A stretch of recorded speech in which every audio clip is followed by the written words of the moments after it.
Hallihallo, mein Name ist Ruzi. Ich grüße euch aus Südamerika und in diesem Video geht es in den Dschungel Boliviens.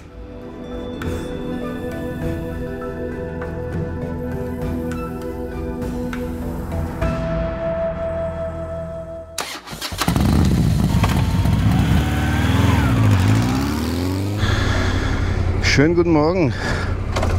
Ich verlasse Santa Cruz, oder ich habe es zumindest vor. Wie man sieht vielleicht, das Wetter sieht jetzt nicht so geil aus. Und heute ist Montag. Bis Donnerstag soll es regnen. Nass. Und jetzt sind halt diese Aufstände hier, was heute Nachmittag wieder losgehen könnte. Gestern Abend gab es so wieder in der Innenstadt irgendwelche Kämpfe. Hier war alles ruhig, man hat ab und zu Böller gehört, aber ich weiß nicht, ob das noch Silvesterböller waren oder... Ja, hier ist alles chillt. Und ja, im Moment macht mir nur das Wetter Sorgen. Man sieht, es ist brutal heiß. Also ich kann mit meiner Motorradjacke, das ist eine 4 Saison, also das heißt Allwetterjacke. Aber also für den Winter ist die top, Patagonien und so. Aber jetzt so bei 40 Grad, da stirbst du halt einfach. Das ist zu heiß. Auch wenn du alle Lüftungsschlitze und so offen hast. Deswegen fahre ich jetzt so. Du musst natürlich ein bisschen gucken, dass du da nicht irgendwelche, die setzen halt massiv Tränengas ein und haben auch irgendwelche Journalisten angegriffen, habe ich jetzt gelesen und so weiter. Also du musst ein bisschen vorsichtig sein mit der Kamera. Und, aber man kommt schon raus mit dem Motorrad, wenn man will. Im Auto schwieriger. Ich bin jetzt mal gespannt, ob ich jetzt hier irgendwo noch in eine Blockade gerate. Ich habe ja das Rad repariert wieder mal, die Radnabe. Das sieht ganz gut aus, aber ich muss eigentlich noch mal aufmachen, jetzt nach 1000 Kilometer gefahren. Noch mal checken, ob wie die Lager aussehen, aber auch das werde ich erst dann in Trinidad, heißt die Stadt, wo ich gerne hin will, machen. Oh, hier hat sich der Griff abgelöst. Also nicht der Griff, sondern meine Reparatur. Oh Mann, jetzt muss ich doch gleich nochmal anhalten. Kann man das vielleicht sehen? Ich mache mir hier die Klammer ab. Hier hat sie es rausgeschoben. Ja, hat sich ein bisschen gelöst. Ich hatte das schon gesehen, dass er bei dem Regen oft nicht so richtig auf dem Silikonring saß. Da habe ich den Silikonring verschoben und dadurch hat sich vielleicht der ganze Griff jetzt ein bisschen geschoben. Ja, es ist hier. Ich muss es mal neu machen irgendwann. Ist jetzt nicht so schlimm. Solange der Griff fest ist, ist es okay. Ich habe mir den Kleber schon lange nicht mehr angeguckt, aber solange der noch da ist, muss ich mir keine Sorgen machen. Ja, jetzt geht es wieder rüber. Man muss es halt genau da drauf machen, dann kann auch nichts passieren. So.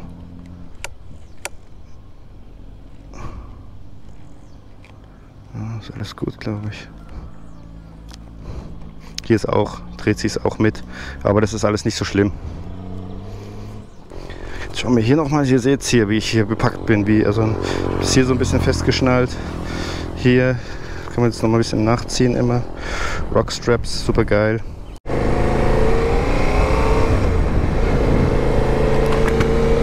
So, man sieht es vielleicht hinter mir noch ein bisschen. Ich wollte jetzt nicht so da filmen, dass es irgendwie nicht, dass die dann aggro werden.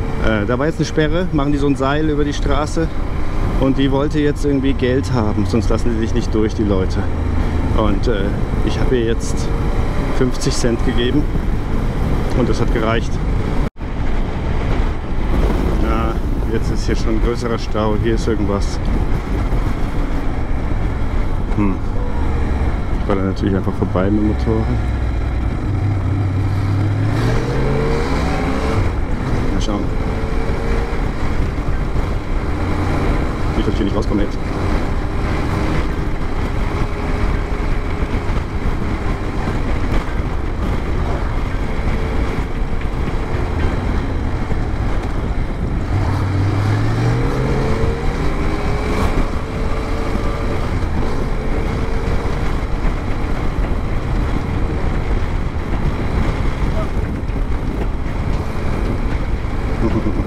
Ich kann nichts erkennen.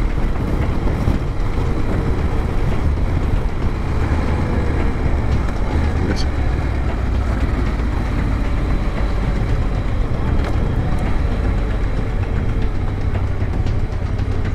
Wollen die wieder Geld? Das ist wieder so eine Sperre.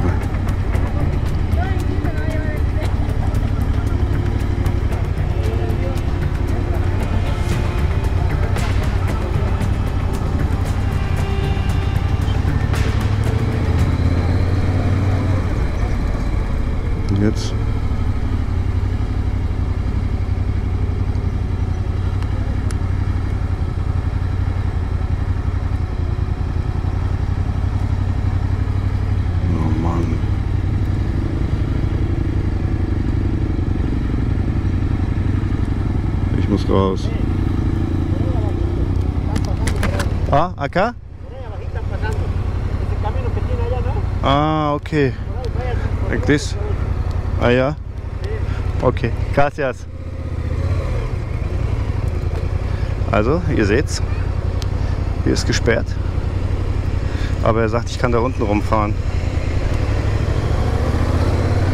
Deswegen, mit dem Auto kommst du da nicht ran. Das ist ein Single Trail.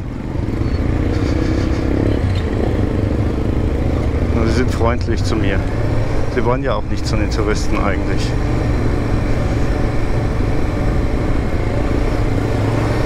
Oh ja, da unten geht er lang.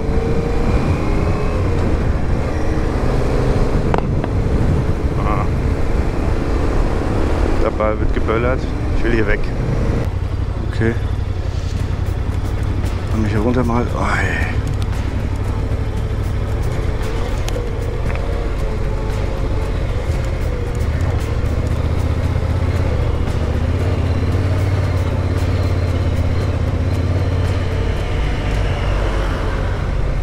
Ist das hier oder was?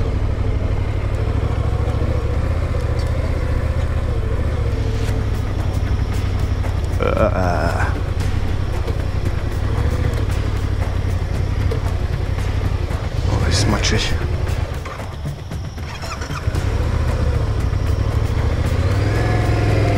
Tiefmatsch. Mich jetzt hier auf keinen Fall hinlegen. Das? Hier? Okay. Aber da ist halt voll viel Wasser.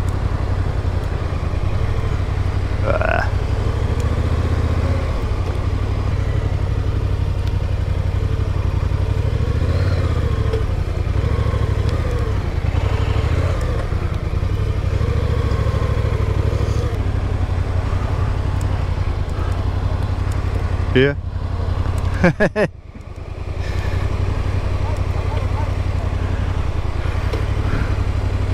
Scheiß Matsch.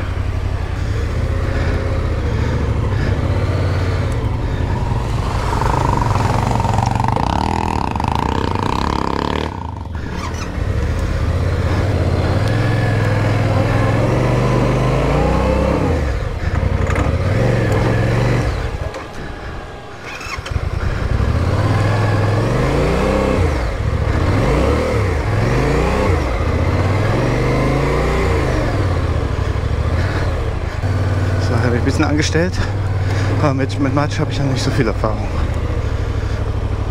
So.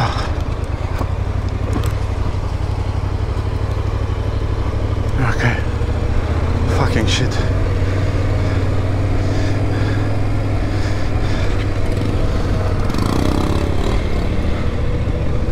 Okay. Das ist das, was sie meinen. Mit dem Moped kommt man immer irgendwie durch.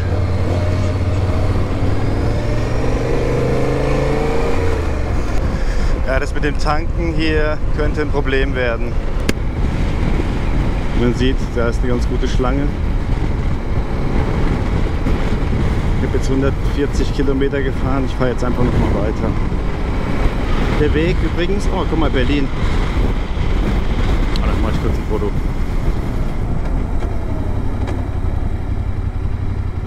Witzig.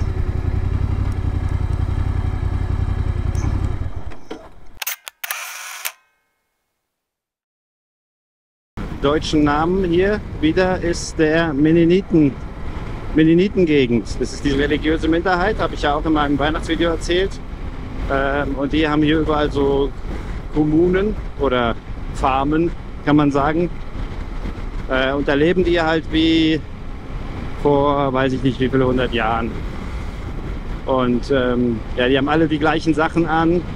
Die Männer so blaue Latzhosen und so Basecaps. Und die sind halt blond, das sind halt Auswanderer aus Europa und die sprechen irgendwie auch einen uralten deutschen Dialekt. Ich habe mich jetzt mit noch keinem unterhalten, habe ich letztes Mal schon gesagt.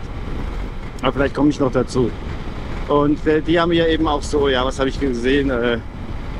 Comunidad Neuland, eben Berlin, letzte Hoffnung, was weiß ich, so Sachen. Und oh, da war ein Krokodil auf der Straße.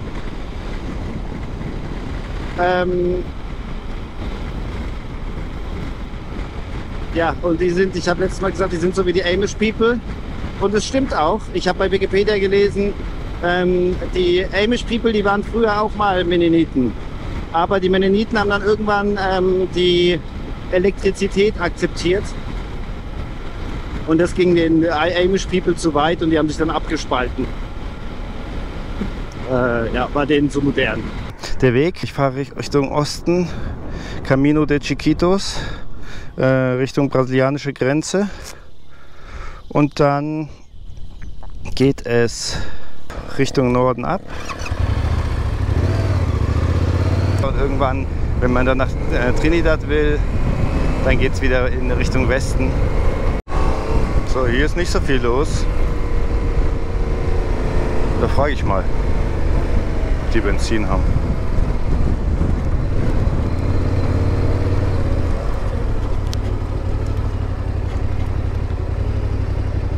Wir haben kein Benzin. Ne, ist abgeschlossen.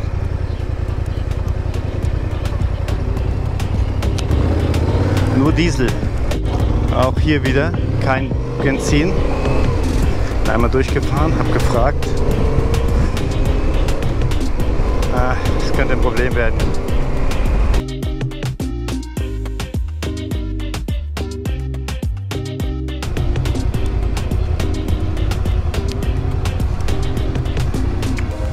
Hola. ¿Hay gasolina? No hay. Okay. Okay, gracias. Shit. No hay. Okay. Dann werde ich wohl noch ein Stückchen kommen. Und das war's dann. Also hier wieder. Gas haben sie, aber kein Benzin. Er hat jetzt gesagt, ich habe ihn gefragt, er hat gesagt morgen, heute nicht. Es sind jetzt 3,3 Kilometer bis zum Hotel, was ich mir rausgesucht habe. Da fahre ich jetzt mal hin, aber ich kann nicht weiterfahren. Ich bin 60 Kilometer auf Reserve, schon über 330 Kilometer gefahren. Das ist ziemlich außerhalb, würde ich sagen. Bin ich mal gespannt, ob es das überhaupt gibt.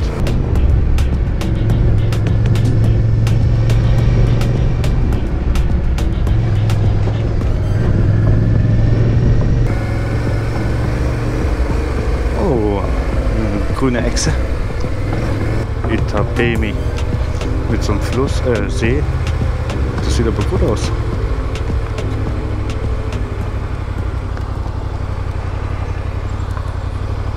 Ja, ich habe jetzt hier eingecheckt. Billig ist es nicht, kostet 20 Euro. Aber es hat eben angefangen zu regnen, jetzt ist nicht der Schauer vorbei. Aber dann, ich bin auch müde und die Lagune ist dabei, ist ein super Zimmer. Klimaanlage, Kühlschrank, eigenes Bad, alles in Ordnung.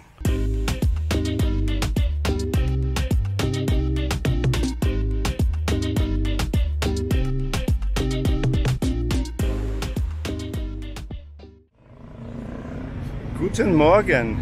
Ich bin an der Tankstelle und wie ihr seht, es gibt Benzin, aber es ist eine leichte Schlange. Das hier ist die Motorradschlange.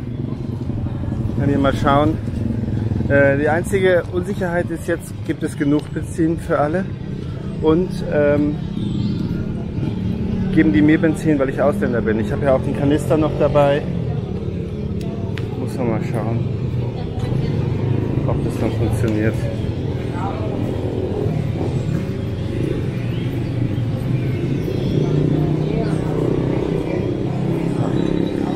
Voilà. Ja, aber es gibt Benzin, das ist die gute Nachricht.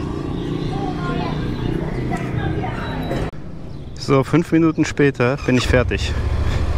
Und zwar haben die mich gesehen und haben mich vorgelassen. Und keiner in der Schlange hat was gesagt. Das ist unglaublich. Also, ich weiß nicht, wenn ich jetzt in Deutschland gewesen wäre und die hätten irgendjemand vorgelassen und gerade ein Ausländer. Das ist eine Frechheit. Aber keiner hat es gesagt. Das ist unglaublich, super nett. Und ich habe jetzt natürlich noch meinen neuen 5-Liter-Kanister bis zum Rand gefüllt. dass ich die auch noch habe. Das heißt, ich habe jetzt 21 Liter dabei. Voll geil. Ja, hier Dschungel, mir gefällt es halt super gut, weil es eben Dschungel ist. Man sieht es von der Vegetation. Und hier gibt es natürlich auch diese ganzen aufregenden Tiere. Ich habe ja an der Weihnachtsfahrt schon so einen Ameisenbär gesehen und Tukan. Und dann war ich ja in Santa Cruz im Zoo. Und normalerweise stehe ich ja nicht so auf Zoos. Und ich bin einfach nur reingegangen, einfach so. Und das war eben ganz cool, weil die nur Tiere hatten, die es hier gibt. Also keine Eisbären oder so. Und es war eben witzig zu sehen, dann was gibt es hier alles. Ja, Schlangen, Krokodile, Kaimane, Jaguar, Puma, irgendwelche anderen Raubkatzen und so weiter und so fort. Und ja, natürlich auch wahnsinnig viele Papageien, riesige Aras.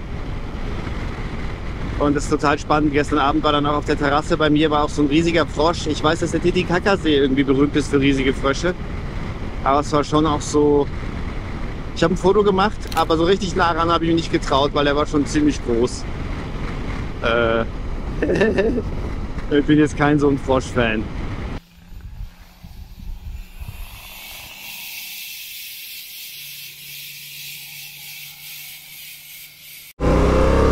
Jetzt musste ich kurz umdrehen. Gestern habe ich ja ein totes Krokodil gesehen. Ich weiß nicht, hier liegt jetzt ein Raubvogel und ein Krokodil. Seht ihr das? Raubvogel, ein kleines Krokodil.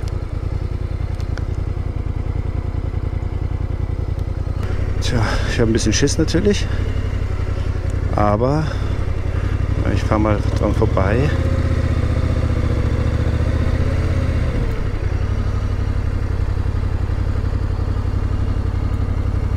Ich weiß nicht, ob das lebt, aber ich mache mal ein Foto. Ist ja klar, kommt da bestimmt aus dem Wasser raus. Also es gibt hier schon diese ganzen Viecher, man sieht sie nur nicht immer.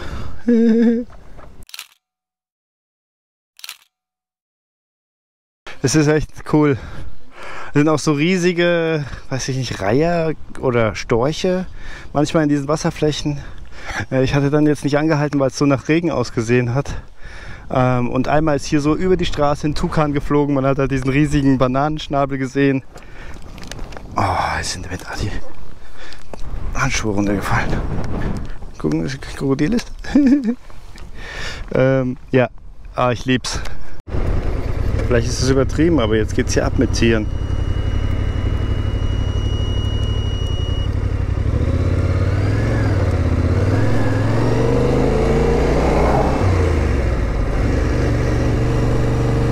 Achtung.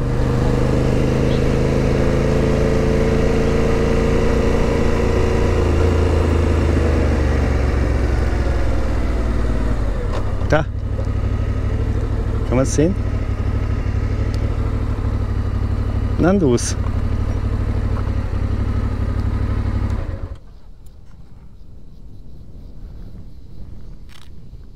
Wenn man sich ganz ruhig verhält, dann sind sie ziemlich scheu. Ich versuche nochmal ein Foto mit dem Handy zu machen, ob man das vielleicht besser sieht. Haben mich die ganzen Viecher zerstochen. Hier sieht man es, buff, buff, buff. Ich habe natürlich in so einer Dschungelstraße angehalten. Das war natürlich nicht so schlau. Es ist hier schon ein bisschen anders im Dschungel als in Santa Cruz. Und es ist wieder alles so festgeschnallt. Jetzt GoPro-Akku gewechselt. Und in dem Moment fängt es an zu regnen. Jetzt muss ich mich aber beeilen, bevor ich komplett nass bin.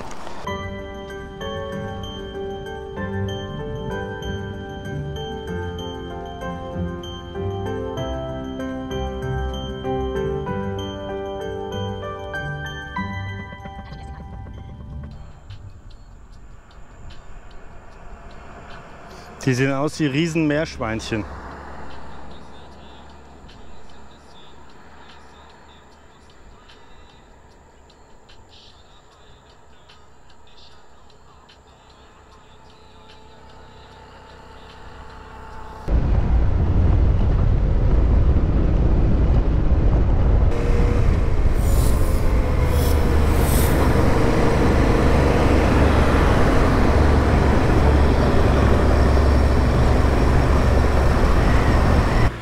Ich habe eingecheckt.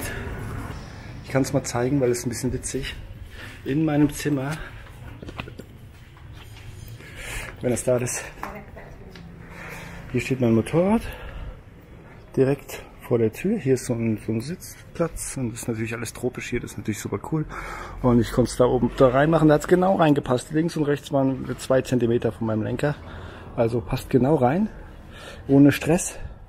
Und das ist mein Zimmer und da hängt eine Hängematte drin. Seht ihr das? Also. Ja, Ventilator, der powert hier jetzt. Und ja, erst kommt man an, dann ist man super durchgehitzt. Denkt man so, boah, ich halte es nicht aus ohne Klimaanlage. Das ist die Dusche. Wieder mit diesem oben verstellbaren Hitzeding, keine Ahnung. Man muss immer das Wasser ausmachen, habe ich jetzt gelernt. Und weil es ist ja oben so verkabelt, ich habe das ja schon mal gezeigt in Sucre. Das ist immer so verkabelt, das ist relativ, also in Deutschland wird es nicht durchgehen, sage ich mal, dass da die Kabel am Wasser sind. Und hier hat man dann so einen Hebel, da kann man mittelstark aus und voll Power heiß. Und da läuft dann das wie ein Durchlauferhitzer. Und man hat eben nur so ein Ding, man macht das an, es läuft durch und dann kommt es dann warm raus. Ich habe das dann immer dran rumgestellt, während das Wasser gelaufen ist. Und das habe ich gelernt, die Bolivianer sagen, nee, du musst das Wasser schon ausmachen vorher. Sonst ist die Gefahr sehr groß, dass man einen Schlag kriegt. Ja. Was ein bisschen eklig ist, ist hier die Kanalisation.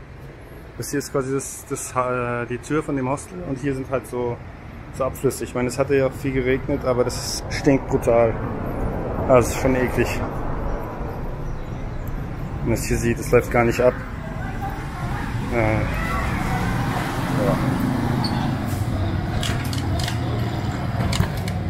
Ich hatte es schon auf der Fahrt gesehen, hier gibt es viele Motorradmechaniker und so weiter. Und es gibt hier auch einen Honda-Shop, ich habe auch einen Yamaha-Shop gesehen, da bin ich aber noch nicht vorbeigefahren. Allerdings, man sieht es hier, das ist alles immer viel kleinkalibriger als bei uns.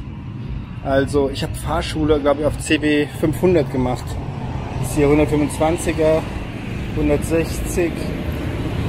Das Größere sehe ich gar nicht. Das ist, was man hier so fährt, Max. Und das sind schon die schicken Dinge. Honda eben. Die meisten fahren irgendwas Chinesisches und dann machen sie einen Honda-Sticker drauf.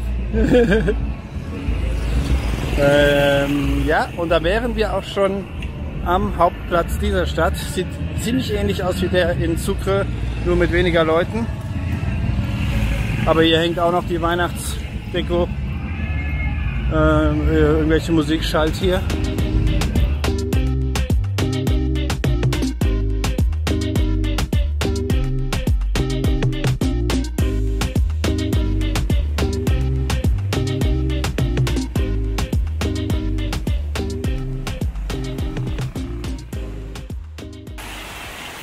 Schönen guten Morgen. Die ganze Nacht so geregnet.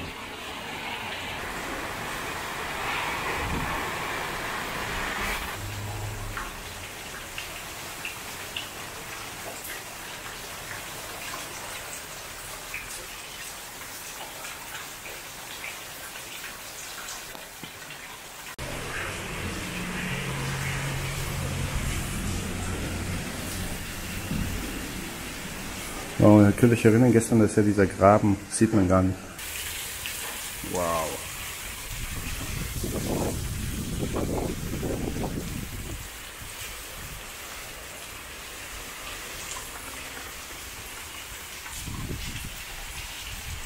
Hier läuft es schon rein in mein Zimmer, hat jetzt ein Handtuch hingelegt. Ja, muss man mal schauen, wie lange es noch weitergeht. Heute ist wieder trocken, also die Sonne scheint. Ist auch nicht so brutal heiß, vielleicht so 30 Grad. Ist okay. Ich laufe jetzt hier ein bisschen rum. Jetzt gerade einen Frappe getrunken, also so einen großen Eiskaffee. Kostet hier einen Fünfer, also das ist wirklich mal günstig. Das sind 80 Cent, 70.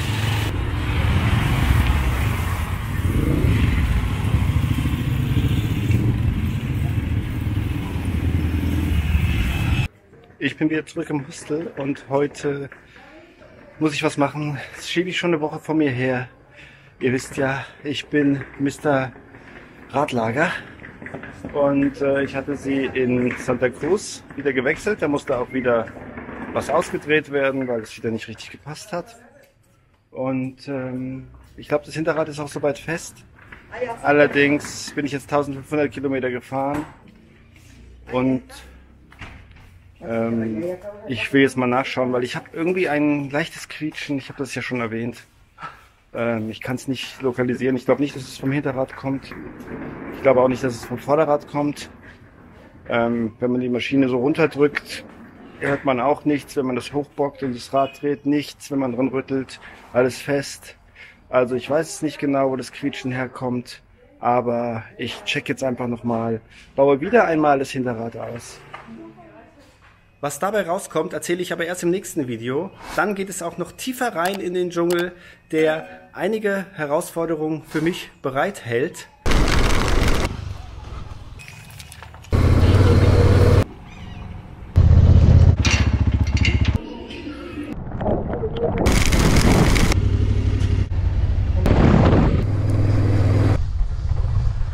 Für heute war's das. Das war Teil 1 meines Dschungelabenteuers in Bolivien. Ich danke fürs Zuschauen und für die Unterstützung bei Olaf, Jörg aus Schmachtenhagen, Franz Josef, Friedrich, Matthias, Klaus Dieter und mein Kumpel Steffen. Vielen, vielen Dank. Kalender. Mittlerweile sollten alle Kalender angekommen sein. Ich möchte mich nochmal recht herzlich entschuldigen für die Verspätung. Ich werde auf dieses Thema nochmal ausführlich eingehen, wenn ich mein Kalenderblatt Januar Video mache. Ich habe es nicht vergessen, das wird noch kommen. Solltet ihr keinen Kalender bekommen haben oder sollte einer keinen Kalender bekommen haben, schreibt mir eine Mail, dann finden wir eine Lösung. Aber sie sollten mittlerweile alle angekommen sein. Ich habe gehört, in Deutschland ist es im Moment sehr, sehr kalt. Ihr seht, mir läuft hier die Brühe runter. Macht's euch gemütlich und schaut noch ein paar Videos von mir vielleicht, wenn euch langweilig ist. Und dann hoffe ich, dass ihr auch beim nächsten Mal wieder reinschaut. Macht's gut. Karibische Grüße, euer Ruti. Auf Wiedersehen. Ciao.